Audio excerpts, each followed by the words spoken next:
நமது கூட்டமைப்பு சங்கங்களின் சார்பாக இன்று 12 மணி நேரம் உண்ணாவிரதம் இருப்பது என்று முடிவு செய்து நாம் அனைத்து ஏற்பாடுகளும் செய்துவிட்டோம். போஸ்டர், நோட்டீஸ், எல்லாம் விதமான நிகழ்ச்சிகளுக்கும் நாம் தயார் செய்துவிட்டோம். இருந்தாலும் இந்த அரசாங்கம் 2 தினங்களுக்கு முன்பு பேச்சுவார்த்தைக்கு 29ஆம் தேதி அழைப்பு கொடுத்திருக்கிறது. முதல்ல அலுவலர்களுக்கு கொடுத்தது. நாம் என்னடா அலுவலர்களுக்கு மட்டும் கொடுக்கறாங்க அப்படின்னு பார்த்துட்டு இருந்தோம். அப்புறம் இரவுல அனைத்து சங்கங்களுக்குமே அழைப்பு கொடுத்திருக்காங்கன்னு சம்மேளனம் தெரிவிச்சது.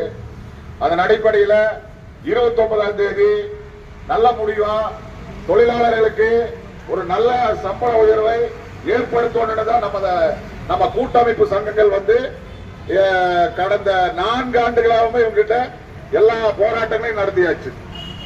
இது கடைசி கட்ட போராட்டம் தான் நாம் நினைக்கிறோம். ஏன்னா 29ஆம் தேதி பேச்சுவார்த்தையில் நல்ல முடிவை வரலைன்னா நாம் ஒரு வேலை நிறுத்தத்தை நோக்கி கூட போக வேண்டிய சூழலை உண்டாக்க கூடாது.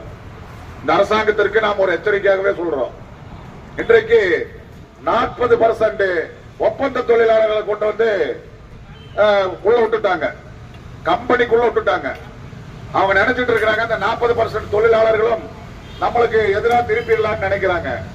ஆனா அது ஒரு நடைமுறை சிக்கல் அவங்களுக்கு இருக்கு. இன்னைக்கு பாத்தீங்கன்னா சென்னை போக்குவரத்து கழகத்தில் எம்டிசியில ஒப்பந்த தொழிலாளர்கள், ஓட்டுநர், நடத்துனர்கள் 2 முறை வேலை நிறுத்தம் பண்ணியிருக்காங்க. ஒரு தடவை 2 தடவை இல்ல, 2 தடவை பண்ணிட்டாங்க.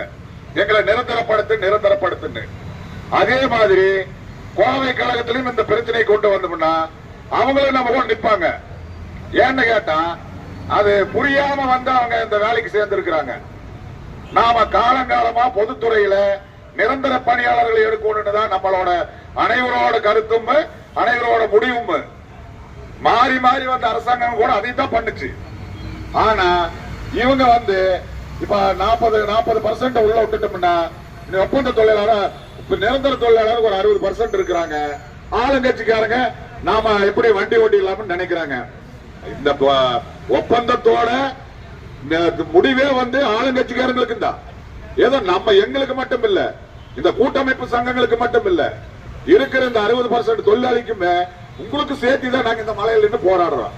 ஆனா நீங்க நினைக்கிறீங்க அவங்க நம்ம கேட்காமலே கொடுத்துருவாங்க அப்படின்ட்டு. ஆனா இதே நேரத்தில் அந்த 89 சங்கத்துக்காரங்க கிட்டயுமே